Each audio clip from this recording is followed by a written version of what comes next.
कि आम जनता को 500 से 1500 रुपए देकर के और मजबूरन पानी मंगवाना पड़ रहा है। जैसे 10 किलोमीटर है, 7-8 किलोमीटर लगा रहे हैं, 10 किलोमीटर भुगतान हो रहा है। नमस्कार, राम राम सा खम्मा गणी मैं एस डी चारण कैमरामैन राजू सिंगरे सागे आप देख रहे हो झलको जोधपुर। तो जितो झलको जोधपुर दर्शके वहाँ सगला ने है जगह राम राम सा खम्मा गणी। आज अपा हेड अटे बालेश्वर इन PhD विभाग कार्यालय अटे है जगह शेरगढ़ पूर्व विधायक माननीय श्री बाबू सिंह जी राठौड़ है जो आज ज्ञापन दियो।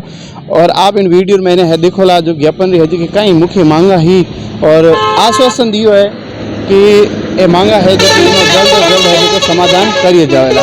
तो आप है जगह वीडियो ने पूरा देखिया और लास्ट तक बने रहिए। नमस्ते साहब। आज रही है जो मुख्य कई मांग है विधानसभा क्षेत्र शेरगढ़ में दिसंबर 2018 से जब से कांग्रेस की सरकार आई, पेयजल का भयंकर संकट व्याप्त हो गया और जनता त्राहिमाम कर रही है पानी को लेकर के। सब जगह जो ठेकेदारों की मनमारी, अधिकारियों की लापरवाही, उस कारण से पानी की व्यवस्था सब जगह खराब हो गई है। और आप देख रहे हैं कि जो हमारी वृहद जल प्रदाय योजना है RD 134, RD 159, इसमें हिमालय का मीठा पानी गाँव में लगातार चल रहा था। पिछले 15 साल से पानी की अच्छी व्यवस्था, सब जगह माकूल व्यवस्था थी, लेकिन हालात खराब हो गए। न तो अधिकारी ध्यान दे रहे, न तो ठेकेदार संचालन कर रहे। पानी की व्यवस्था बिगड़ गई है। इसलिए हम ये मांग कर रहे हैं कि जो दोनों बड़ी हमारी योजनाएं थी, जो हमारे समय में सैंक्शन हो गए, शेरगढ़ की जनता को मीठा पानी मिल रहा था, उन योजनाओं में खुद वो संचालन करे, संधारण करे और व्यवस्था करे और पहले की तरह सारे जो जलाशय है उनमें पानी पहुंचे, पाइपलाइन में पानी पहुंचे, राजस्व गाँव में पानी पहुंचे। एक तो मेन ये हमारी मांग है। दूसरा, एक हमने हमारे बीजेपी की सरकार के समय में 34 करोड़ और 98 लाख रुपए स्वीकृत कराए थे। गाँव में कई जो गाँव राजस्व गाँव पानी से वंचित थे, उन गाँव को जोड़ने के लिए 100 से अधिक जनसंख्या थी, उन ढाणी को जोड़ने के लिए। अब वो मंजूर तो करा दिए और उसके बाद उसका कार्य आदेश हो गया, आचार संहिता लग गई, कांग्रेस की सरकार आ गई, काम शुरू हुआ कांग्रेस की सरकार में। तो यहाँ के जो कांग्रेस के जनप्रतिनिधि है उनकी मिली भगत, अधिकारियों की, ठेकेदारों की मिली भगत से घटिया निर्माण हुआ, घटिया काम हुआ। और जो गाँव की BTC बनी और ढाणियों के लिए CWT बनी, वहाँ कहीं भी टेस्टिंग भी नहीं, पानी पहुंचा नहीं, वो भी अदर जुल्म में पड़ी है, उसमें भी भ्रष्टाचार हुआ। तो हम कह रहे हैं कि जो 34 करोड़ 98 लाख रुपए लगे हैं और उनका जो भुगतान हुआ है, फिर से उसका भौतिक सत्यापन हो और प्रत्येक BTC में और प्रत्येक CWT में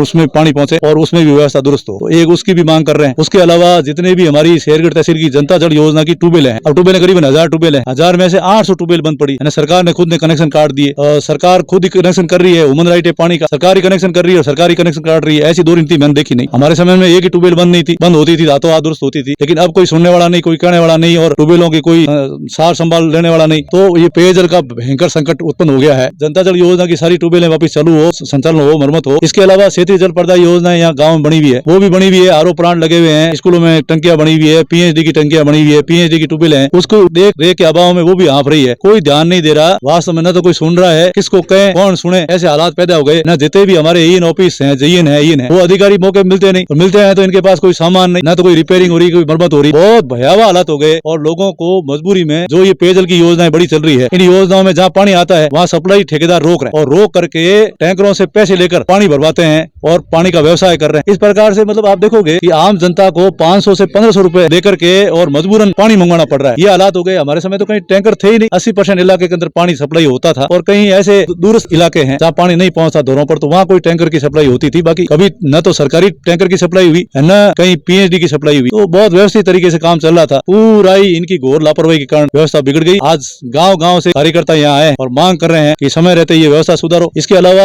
हमारे देश के प्रधानमंत्री आदरणीय नरेंद्र मोदी जी ने हर घर में पानी पहुंचे, इसलिए जल जीवन मिशन की योजना चलाई। अब वो जल जीवन मिशन में भी इन्होंने, जैसे उन्होंने कहा कि 2011 की जनगणना को आधार मान और आधार मान करके और 40 साल तक लोगों को मीठा पानी मिले, इसके लिए आप योजना तैयार करो। इन्होंने वो तो योजना तैयार की नहीं। और हमारी जो योजना थी, जैसे हमने RD 159 बनाई, RD 134 बनाई, अब ये 2001 की जनगणना आधार माना और अगर 30 साल जनता को पानी मिले, इसके लिए ये डिजाइन बनाई और ड्राइंग बनाई, तो वो 2031 तक थी। अब 2031 में कितना समय बचा? 22 हो गया, 8 साल है। 8 साल बाद इस योजना की क्षमता खत्म हो जाएगी। और ये जो जल जीवन मिशन की योजना बना रहे हैं, हमारी योजना से ही पाइपलाइनें जोड़ रहे हैं, जबकि इनको नई पाइपलाइन लानी चाहिए, नई ड्राइंग बनानी चाहिए, घर घर के लिए ड्राइंग बनानी चाहिए, जो जल समिति बनी है उससे अनुमोदन करना चाहिए, आम सभा से अनुमोदन करना चाहिए, फिर काम करना चाहिए। लेकिन जो जल जीवन मिशन के नॉर्म्स है, मानदंड है, मापदंड है, उसके अनुरूप काम नहीं करा करके ठेकेदार, अधिकारी, कांग्रेस के जनप्रतिनिधि की मिली भगत से गाँव में काम हो रहा है। गाँव के लोगों को कोई पता नहीं, घटिया पाइपलाइनें आ रही है, पाइपलाइनें बिछ रही है। अगर जितनी स्वीकृत पाइपलाइन है, जैसे 10 किलोमीटर है, 7-8 किलोमीटर लगा रहे हैं, 10 किलोमीटर भुगतान हो रहा है। इस प्रकार से भ्रष्टाचार चरम सीमा। और गाँव के अंदर जो जल जीवन मिशन का काम हुआ है, वहाँ पानी नहीं पहुंच रहा। पहले आप जैसे सियादाम पानी नहीं पहुंच रहा, अब वहाँ पाइपलाइन बिछा रहे हो, तो वो पाइपलाइन क्या काम आएगी जब उसमें पानी नहीं आएगा, तो क्या लाभ मिलेगा?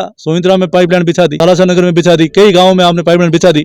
जल जीवन मिशन योजना रहे जो काम अजय 0% है, लेकिन उन्हें जगह पैसा है, जगह 70% है, जगह ठेकेदार उठा रही है। अब हमारे यहाँ 4 पैकेज स्वीकृत हुए, 4 पैकेज के अंदर इन्होंने 70% बजट स्वीकृत कर दिया। नॉर्म्स ये है जल जीवन मिशन के कि मौके पर जिस गांव का काम सैंक्शन, वहाँ पर जैसे 1 करोड़ की स्वीकृति है तो 70 लाख का पाइप, स्टील, मटेरियल सारा आएगा, उसकी वैल्यूशन हो, वैल्यूशन होने के बाद 70% का भुगतान होगा। तो बगैर सामान मौके पे आए और बगैर वैल्यूशन हो गए, इन्होंने 70% बजट है जो इनको दे दिया। और जब हमने 9 तारीख को यहाँ बाड़ी के थान कार्यकर्ताओं का सम्मेलन बुलाया तो उसमें जब ये मांग उठी कि इन्होंने भुगतान कर दिया और मौके पर सामान सामग्री नहीं है, तो आनंद फानंद के अंदर 9 तारीख के बाद गाँव के अंदर जहाँ जहाँ स्वीकृतियां थी, पैकेज सैंक्शन हुए थे, कार्य आदाय से गाड़ियां भर के पाइपलाइन गाँव में उतार रहे। अब कार्य करते हैं भाई, हमने मांग करी और आवाज उठाई तब तो पाइपलाइन आ गई, नहीं तो ये आप रफा दफा करते थे, पता ही नहीं लगता, कागजों में ही है जो वो जमा खर्च हो जाते और भुगतान हो जाता और जनता मुंह के सामने देखती। इस प्रकार के हालात है और ये घोर अन्याय है जनता के साथ, शेरगढ़ की जनता के साथ अन्याय और अत्याचार हो रहा है, इसको हम बर्दाश्त नहीं करेंगे। और शेरगढ़ के हक और अधिकार की लड़ाई लड़ने के लिए आज हम यहाँ एक्शन कार्यालय का घेराव करने के लिए आए हैं। ये तो एक अंगड़ा ही है, आगे और लड़ाई है। अभी हम जिला मुख्यालय पर हजारों की संख्या में अभी वहाँ जाके घेराव करेंगे, आंदोलन करेंगे और उसके बाद अगर जयपुर जाना पड़ा तो यहाँ से बसें भरकर जयपुर भी जाएंगे, लेकिन ये जो अन्याय है इसको बर्दाश्त नहीं करेंगे। आज है जगह एक्शन साहब बजे आया या कहीं आश्वासन दिया भाई एक्शन तो यहाँ है, ये इनके एक्शन रहते हुए समस्या खड़ी हुई। अब इनसे ही हम है जो समझौता करें, वार्ता करें, लिखें, ये अगर जिम्मेवारी से काम करते, ये अपना दायित्व निभाते तो ये समस्या नहीं होती, तो इनके साथ तो वार्ता हो नहीं सकती। अब उच्च अधिकारी जैसे एससी आए या एडीसी चीफ आए, कोई जिला स्तरीय अधिकारी आके हमसे वार्ता करे और लिखित के अंदर हमको समझौता लिख के दे, मांग हम इस तरीके से आपकी समाधान करेंगे। अगर लिखित रूप में देंगे तब तो ठीक है, नहीं तो मैं मेरे कार्यकर्ताओं के साथ यहाँ पर अनिश्चितकालीन के लिए आमरण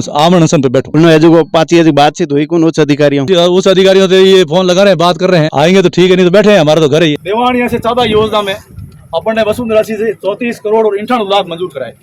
अब वो उसमें करीबन 31 गांव जुड़े, कुछ ढाणियां जुड़ी, तो उसमें वीटीसियां बन गई, सीड बूटियां बन गई, पाइपलाइन लगा दी, लेकिन न तो टेस्ट करी न पानी चालू करा, कंप्लीट पेमेंट भुगतान हो गया। 34 करोड़ का भुगतान हो गया, पूरा पेमेंट उठा लिया, लेकिन पानी कहीं चालू नहीं किया। और वहाँ काम जो हुआ वो भी मिली भगत से हुआ, क्योंकि पैसा तो अपने मंजूर कराया, फिर आचार संहिता लग गई, मैं व्यवस्था कराऊं की करवाएगी